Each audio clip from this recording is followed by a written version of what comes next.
Hi loves, it's Eleanor, the Crochet Fairy, here with my 4th tutorial featuring the Pixie Pebble Leg Warmers. I hope you all enjoy!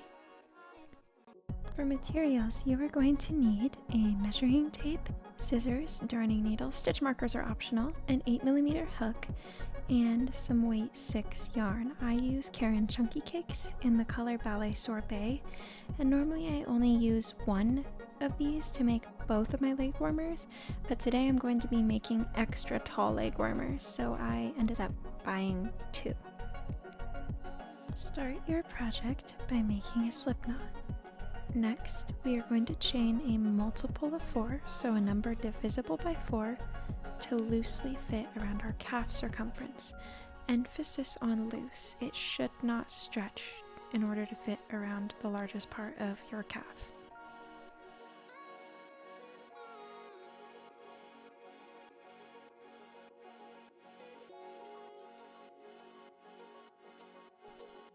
I chained 28 to reach my necessary length, which is a multiple of 4.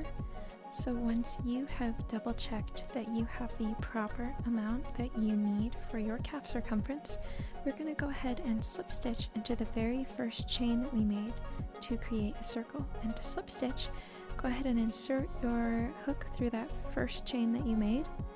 And you're going to yarn over, pull through, and pull through, just like that, and see how it makes a circle. Next, we're going to chain 1, turn our work, and we are going to start a single crochet row.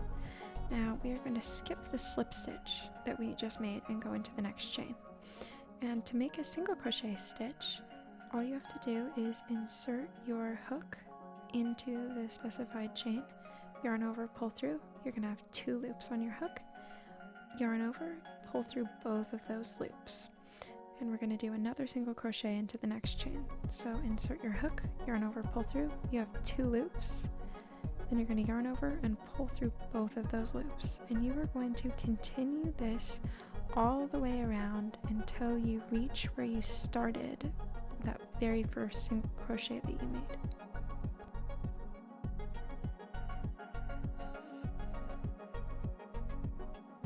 Single crocheted in the final chain of this row, I'm going to go ahead and slip stitch into the very first single crochet of this row that I made. And to do that, I'm just going to insert my hook, yarn over, pull through, and pull through the last loop once more. And that is the end of our first single crochet row. Next, we're going to chain 1, turn our work, and we're going to start a pebble stitch row. Go ahead and skip the slip stitch and single crochet into the first stitch of this row. Single crochet into the second and third stitch as well. And in the fourth, we are going to go ahead and start our first pebble stitch. To do a pebble stitch, yarn over, insert your hook, yarn over, pull through. You're going to have 3 loops on your hook at this point. Yarn over, insert your hook into that same stitch as you did before, yarn over, pull through. Now you're going to have 5 loops on your hook. Again, you are going to yarn over, insert your hook into that same stitch, yarn over, pull through, and you should have a total of 7 loops on your hook at this point. You're going to yarn over and pull through all 7 of those loops, and that is a pebble stitch. Repeat the pattern of single crocheting in the next 3 stitches and pebble crocheting in the one after that all the way around until you reach where you first started.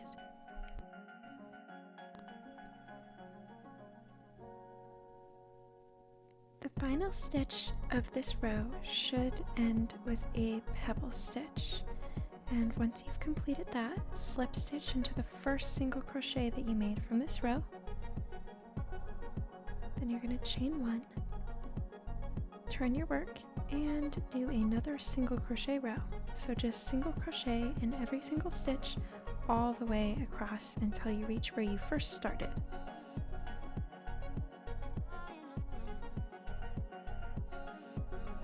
Once you've single crocheted in the final stitch of this round, slip stitch into the very first single crochet of the row that you made. And now we are going to chain 2 and turn our work. And instead of single crocheting all the way around, this time we are going to do a double crochet stitch. The double crochet stitch is actually quite simple. You just yarn over, insert your hook, yarn over, pull through. You should have 3 loops on your hook at this point. Yarn over, pull through 2, yarn over, pull through 2, and that is a double crochet. Let's try that again. It's going to be yarn over, insert, yarn over, pull through. You have 3 loops on your hook. Yarn over, pull through 2, yarn over, pull through 2, and you are going to continue double crocheting all the way around until you reach the first stitch that you made. Once you have double crocheted into the final stitch of this row, slip stitch into the first double crochet that you made, not the chain 2. That does not count as a double crochet. So the first actual double crochet stitch that you made, slip stitch into that, chain 1, turn your work, and now we will just be doing another single crochet. So single crochet in each stitch all the way around until you reach the beginning. I have finished my single crochet row, slip stitched into the first single crochet that I made of that row. So now I'm going to chain 1, turn my work, and we are going to do another pebble stitch row. So I'll walk you through that one more time. So go ahead and single crochet in the next 3 stitches. We're going to pebble crochet in the 4th. So it's a pebble crochet.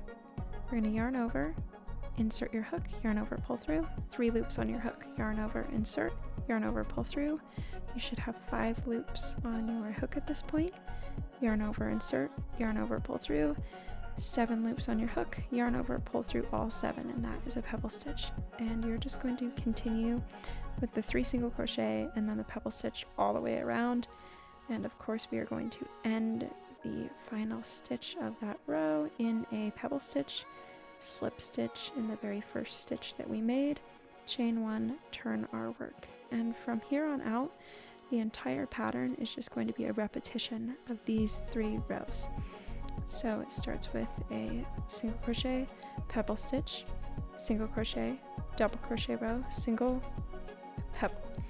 And next we're going to do a single crochet, then you would do a double crochet, then a single crochet, and then another pebble stitch all the way down. Normally, I recommend adding length to your leg warmer until it is approximately 8 to 14 inches long, just depending on how tall you want your leg warmer to be. I am feeling extra ambitious today, so I am going to actually be crocheting until it is long enough to go from my ankle to the back of my knee. I will be back and let you know how many rows this ends up being. Normally I do a total of 5 pebble stitch rows with all of the corresponding single and double crochet rows in between. I finished adding length to my project and I ended up adding a total of 10 pebble stitch rows, including of course all of the corresponding double and single crochet rows that go in between, and my project ended up being approximately 17 inches long, which is exactly what I needed. Next we are going to start the ribbing of our project. Do this by chaining 13.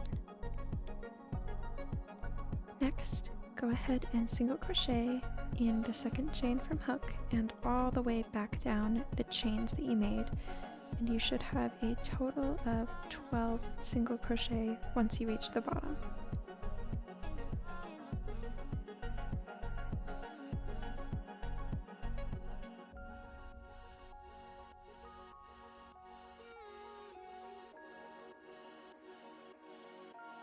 After single crocheting in the final chain, you are going to slip stitch into the next 3 stitches of the base of your leg warmer.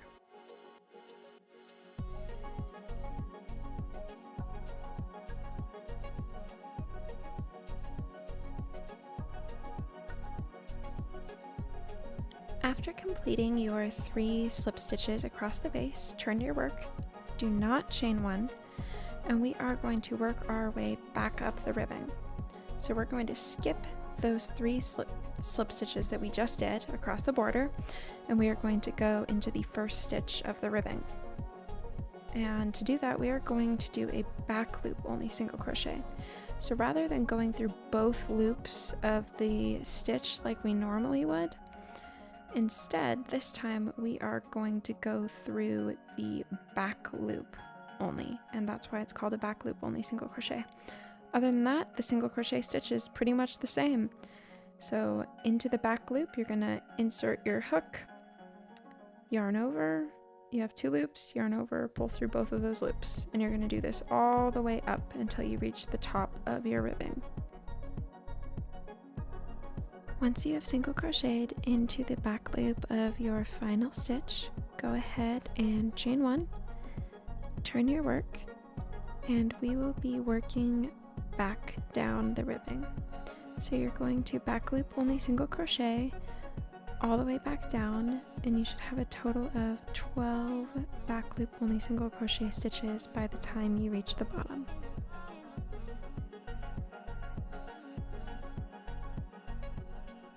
Once you have single crocheted into the back loop of the final stitch of the ribbing, we are going to go ahead and do our 3 slip stitches across the base.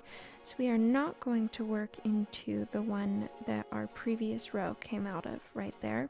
We're going to work into the next 3 that have not been touched by the ribbing yet. So slip stitch into the next 3 stitches of your base. Once you've finished slip stitching into the 3 stitches of the base, we are going to turn our work, do not chain 1, and we are going to yet again single crochet in the back loops only of all of the stitches across our ribbing, which should be 12 total. And we are going to continue this project of going into the back loops up and down, and then when we reach the base, going into the bottom 3 borders and slip stitching all the way around until we reach our very first row.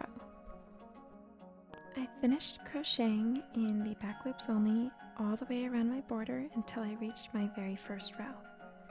Now I am going to go ahead and cut a tail long enough to sew both sides of the ribbing together.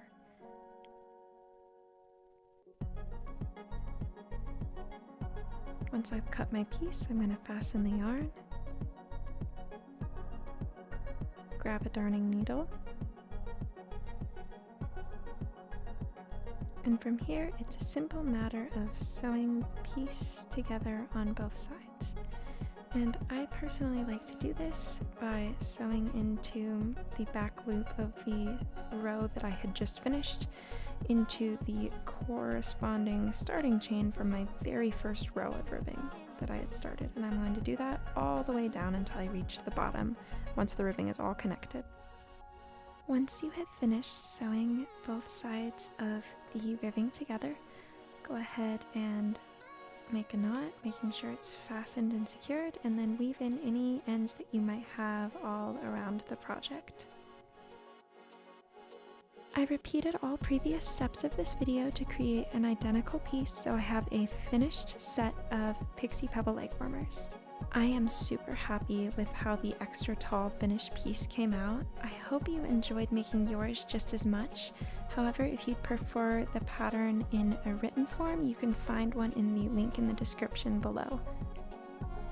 This was my first voiceover video and my 4th crochet tutorial. I do plan on releasing more and more as the weeks go by, so if you enjoyed this, please be sure to subscribe because more is to come. Thank you again for being here. It's so beautiful to see how much this channel's growing, and I'm so